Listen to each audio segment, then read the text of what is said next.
로 힘을 쌓는 일이 얼마나 무익한 일인지를 말하면서 단락을 시작합니다. 그런 일은 사막의 떨기나무 같은 일이라고 합니다. 특히 좋은 일이 오는 것을 기대할 수 없다는 말이 가슴에 꽂힙니다. 예언자는 자신이 부름을 받을 때를 말하면서 예언의 말씀을 시작합니다. 베냐민 땅 아나돗의 제사장들 중 hil기야의 아들 예레미야의 말입니다. 아몬의 아들 유다 왕 요시야가 다스린 지 13년에 여호와의 말씀이 예레미야에게 임하였고, 요시야의 아들 유다의 왕 여호야김 시대부터 요시야의 아들 유다 왕 시드기야 11년 말까지 곧 바벨론에 사로잡히기까지 주님의 말씀이 예레미야에게 임하였음을 말하고 있습니다. 이스라엘이 좀 더 정확하게 말하면 남왕국 유다가 바벨론의 포로로 끌려가는 비극이 오기 전부터 그는 하나님의 종으로 불리움을 받았습니다. 그때 이스라엘은 말할 수 없는 공경에 처했습니다. 따라서 그들은 자신들에게 닥친 어려움을 어떻게 벗어날 수 있을까 하고 백방으로 그 길을 찾아 나섰습니다. 2장 18절 내가 시온의 물을 마시려고 애굽으로 가는 길에 있음은 어찌 됨이며 또 내가 그 강물을 마시려고 아스루로 가는 길에 있음은 어찌 됨이냐.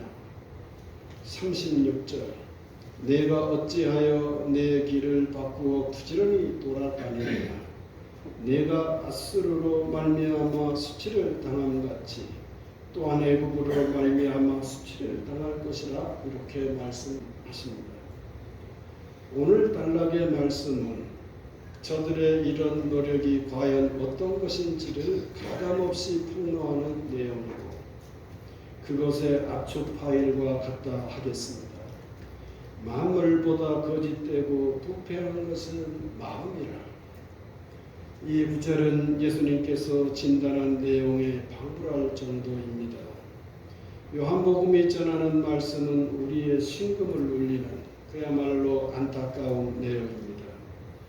2장 24절 25절 예수는 그의 몸을 그들에게 의탁하지 아니하셨으니 이는 친히 모든 사람을 아시니요 또 사람에 대하여 누구의 증언도 받으실 필요가 없었으니 이는 그가 친히 사람의 속에 있는 것을 아셨음이라고 말씀합니다. 이는 하나님께서 예언자를 들어 당대의 사람들을 향한 진단이었고 따라서 이것 자체로 심판이 되는 말씀이었습니다. 이는 그 시절의 사람들이 무엇에 이끌려 살아왔는지를 잘 보여줍니다. 여호와께서 이와 같이 말씀하시니라. 무릇 사람을 믿으며 육신으로 그의 힘을 삼고 마음이 여호와에게서 떠난 그 사람은 저주를 받을 것이라. 그런 뜻에서 예언자를 통해 주시는 하나님의 말씀은 무척 우리를 아프게 합니다. 무엇이라고 말합니까? 내 백성이 두 가지 악을 행하였나니 곧 그들이 생수의 근원되는 나를 버린 것과 스스로 웅덩이를 판 것인데 그것은 그 물을 가두지 못할 터진 웅덩이들이라고 말합니다. 2장 13절의 말씀입니다. 이렇게 하나님을 외면하고 스스로 찾으려 했던 돌파구는 오히려 자신들을 얽어매는 족쇄가 되었다는 뜻입니다. 그런데 여기서 눈여겨볼 지점이 하나 있습니다. 사람들이 지닌 영적 감수성으로 지금까지의 내용을 수긍할 수 있을 것이라는 점입니다. 이스라엘의 현실을 보면서 저들의 영적 무지를 공박할 수는 있다는 뜻입니다. 그렇지만 예언자 예레미야는 여기서 한 발 더 나아갑니다.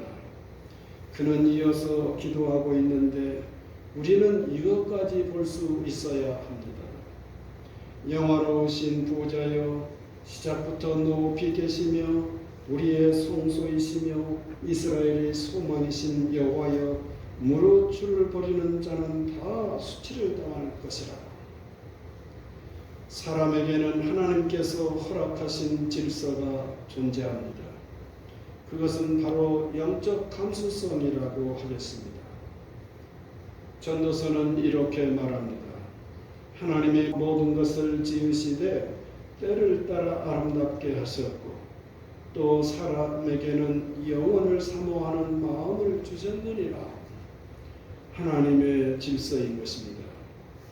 그리고 그 질서 가운데 영국이 나온 20세기 최대 변증가라는 C.S. 루이스에 의하면 자연법 혹은 양심 등으로 불리우는 것이 존재하기에 인간 사회는 유지된다고 말했던 적이 있습니다. 누군가와 토론할 때 사람들은 자기 형편에 맞는 주장을 하게 마련입니다. 그런데 말하다 보면 둘의 주장은 달라도 각기 합의가 가능한 어떤 기준을 상상하게 마련이라는 것입니다. 그는 그걸 하나님의 질서, 즉 자연법 혹은 양심 등으로 다른 이들이 말하는 것인데, 그 질서를 만약에 인정하지 않는다면 우리에게는 논쟁은 불가능할 것입니다. 왜냐하면 자기는 자기 말만 할 것이기 때문입니다. 이런 질서를 따라 사람들은 누구와 누구를 평가하고 또 평가받으면서 살아가게 마련입니다. 오늘 예언자는 이런 눈으로 당대의 사람들을 향해 말씀을 전하였고 그리고 호소하였던 것입니다. 불의로 치부하는 자는 자고새가 낳지 아니한 알을 품은 것 같아서 그의 중년에 그것이 떠나겠고 마침내 어리석은 자가 되리라 말씀합니다. 그러나 오늘 저희들이 대하는 예언자는 이렇게만 말하지 않고 더 나아가 기도까지 할 수 있었으니 우리 모두 보라 함이 오늘 성경을 통해서 말씀하시는 하나님의 뜻인 줄 믿습니다. 성도님들, 여기서 잠시 하나 살필 내용이 있습니다. 그것은 바로 기도와 관련된 것인데요. 구약 성경을 보면 기도하다, 간구하다 라는 말과 관련된 히브리 낱말들이 명령형 동사로는 거의 나타나지 않는 것을 볼 수 있습니다. 물론 역대기상 16장 11절 등에 없지는 않지만 그 내용조차도 포괄적인 의미여서 기도와 관련된 낱말들은 거의 기도하라, 간구하라는 형태로 쓰여지지 않고 단지 아무개가 하나님께 호소를 드렸다는 그 모습을 설명하는 데만 쓰인다는 점입니다. 그런데 이에 비해 신약에 와서는 명령형이 훨씬 자주 보인다는 점입니다. 빌립보서 4장 6절 아무것도 염려하지 말고 다만 모든 일에 기도와 간구로 너희 구할 것을 감사함으로 하나님께 아뢰라고 말합니다. 디모데전서 2장 1절 그러므로 내가 첫째로 권하노니 모든 사람을 위하여 간구와 기도와 도구와 감사를 하되 라고 말합니다. 사도께서는 기도의 본을 스스로 보이시지만 동시에 이렇게 사랑하는 성도 모두를 향해서 기도할 것을 강하게 요청합니다. 심지어 예수님도 친히 기도하셨습니다마는 기도할 것을 당부하십니다. 구하라 그리하면 너희에게 주실 것이요 찾으라 그리하면 찾아낼 것이요 문을 두드리라 그리하면 너희에게 열릴 것이니 구하는 이마다 받을 것이요 찾는 이가 찾아낼 것이요 두드리는 이에게는 열릴 것이니라 말씀하십니다. 이런 관찰을 통해서 우리는 무엇을 헤아릴 수 있을까요? 아마도 인간의 영적 환경이 무척 많이 변했기 때문이라고 생각합니다. 오늘 예레미야의 지적처럼 사람을 의지하고 육신을 신뢰하는 사람들의 경향성이 훨씬 더 굳어진 결과가 아닐까 싶은 것입니다. 구약시대의 사람들만 해도 이렇게 사람을 의지하고 육신을 신뢰하는 경향이 없지 않지만 하나님을 향해서 기도하고 간구하는 일을 자연스럽게 감당했다고 보아야 옳을 것 같습니다. 그러나 시대가 흐르면서 사람들은 기도하지 않았고 하나님을 향하여 간구하지 않음으로써 주님으로부터 사도들에 이르기까지 신실한 성도들에게 기도할 것을 당부하는 명령형 형태가 훨씬 다양하게 나타난 것이 아닐까 싶습니다. 그런 뜻에서 기도하실 뿐 아니라 기도하도록 권유하시고 촉구하시는 주님의 모습은 어쩌면 당연했던 것이라고 할 수 있겠습니다. 예레미야는 신앙의 양심이라는 하나님께서 심어주신 질서를 따라 당대 이스라엘을 향해서 쓴소리를 마다하지 않았습니다. 그리고 그는 더 나아가서 그들을 위해 하나님께 간절히 기도했던 것입니다. 이런 예언자의 모습은 예수님을 거쳐 사도들에게까지 이어집니다. 특히 바울 사도는 이런 경우에 표본적이라고 하겠습니다. 빌립보서 1장 9절 내가 기도하노라 너희 사랑을 지식과 모든 청명으로 점점 풍성하게 하사라고 기도하며 11절에 예수 그리스도로 말미암아 의의 열매가 가득하여 하나님의 영광과 찬송이 되기를 원하노라 라고 말합니다. 누군가는 사도의 이런 모습을 보면서 훌륭한 연구를 감당했고 그분을 통해서 우리들에게 좋은 영적 안내서로 받아들이게 될 수 있었습니다. 성도 여러분, 지적과 비판은 생각이 있는 사람이라면 어느 정도 할 수 있습니다. 그러나 이와 함께 기도하는 경우는 흔하지 않습니다. 예레미야가 그렇고 바울 사도가 그렇고 예수님이 이에 대한 전형적인 모형이라고 하겠습니다. 성도 여러분, 가을은 우리에게 성큼 다가왔습니다.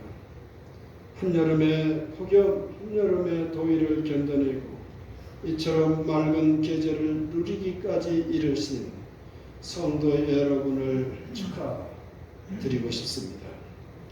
부디 편안한 가을이 되기를 소원합니다. 이 가을에 어느 시인을 따라 우리 모든 성도 여러분 기도하기를 기원합니다. 의견을 내는 데만 바쁘지 마시고 그 의견을 위해 기도하시기를 원합니다. 판단하는 것에 머물지 마시고 더 나아가 그 판단을 위해 기도하시기를 원합니다. 왜냐하면 기도하는 이만이 인간을 의지하고 육신을 신뢰하는 일에서 벗어날 수 있기 때문입니다. 기도는 하나님 앞에 서는 일입니다. 기도할 때 우리는 인간의 범주를 벗어날 수 있습니다. 그래서 기독교인은 기도하는 것이라 하겠습니다. 단순히 소원만을 아뢰는 게 아니라 하나님 앞에 예수님의 이름으로 존재함을 아뢰는 일, 이것은 성령님의 일이 되겠습니다. 기도는 따라서 그리스도인의 호흡이고 생명입니다. 기도 없이 기독교인이 되는 일은 불가능합니다. 가을에는 기도하게 하소서. 김현승이라는 우리 기독교 신앙을 기반한 꽤 알려진 시인은 어느 다른 계절보다도 가을을 맞으면서 이렇게 간절하게 자신의 마음을 시로 뿜어낼 수 있었습니다. 이분의 가을에는 기도하게 하소서라는 시구를 대하면서 우리는 이렇게 생각해 봅니다. 이분을 따른다면 봄에는 기도해야 하지만 기도 안 해도 살만하다는 뜻이 될 것 같습니다. 여름에 기도하지 않아도, 여름에 기도 없어도 견딜만 하다는 뜻이 될 것 같습니다. 그러나 만약 아무개가 가을에 기도가 없다면, 기도하지 않는다면 1년이 무익하고 무의미함을 기억하라는 식구라고 생각합니다. 우리가 사는 세상이 쉽지는 않습니다. 쉽지 않기 때문에 기도하는 것입니다만 기도 역시 쉽지 않다고 해야 옳을 것 같습니다. 어느 분은 우리가 신앙생활 하는 데 있어서 여러 가지 측면이 없지 않겠지만 그 중에서도 이분이 생각하기에 기도가 가장 어려운 것 같다고 말하였습니다. 왜 기도가 가장 어려울까요? 뭐 다른 것이 어려울 수도 있습니다만 그분이 생각하는 그분의 관점으로 보면 기도가 가장 어렵대요. 왜냐하면 예수님께서 기도를 가르쳐 주셨기 때문이라고 말하였습니다. 저는 이 대목이 그분을 통해서 듣는 아주 색다른 말씀이었습니다.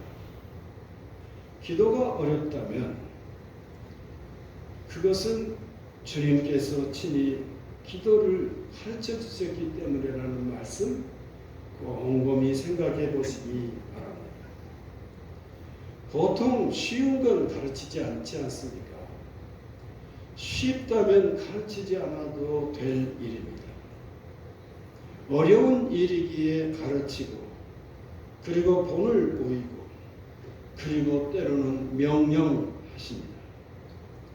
오늘 예수님은 이렇게 우리에게 본을 보이시고 그리고 기도를 가르쳐 주시며 명령하시는 주님이십니다. 그런데 성도 여러분, 여기서 하나 더 본문에서 보아야 할 점이 있습니다.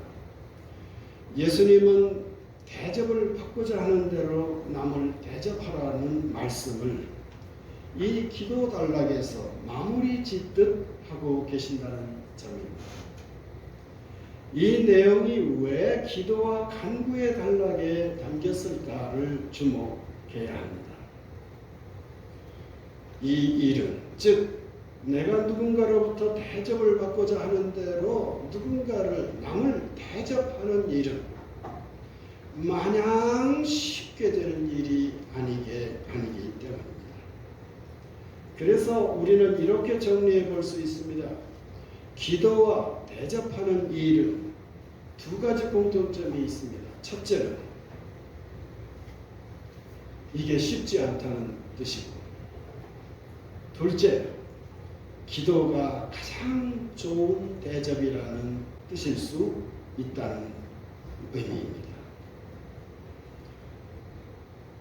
기도가 누군가를 대접하는 일일 수 있음을 알아서 이것을 실천하는 일, 창조절에 새길 아주 소중한 내용이라고 믿습니다. 성도 여러분, 이 창조절기가 깊어가면서 하나님 예수님께서 어찌하여 기도와 그리고 대접을 연결 지으셨는지를 마음에 새기시는, 그래서 그로 인한 영적 각성이 있어지기를 진심으로 기원합니다. 왜냐하면 기도는 기도로 끝나지 않기 때문입니다. 아멘? 아멘. 믿습니까? 아멘. 기도는 기도로 끝나지 않는다. 한번 따라서 해봅시다. 기도는 기도로 끝나지 않는다. 그러면 기도는 무엇으로 끝날까요? 그 다음에 자연스럽게 떠오르는 생각이 있으실 것입니다. 기도합시다. 거룩하신 하나님,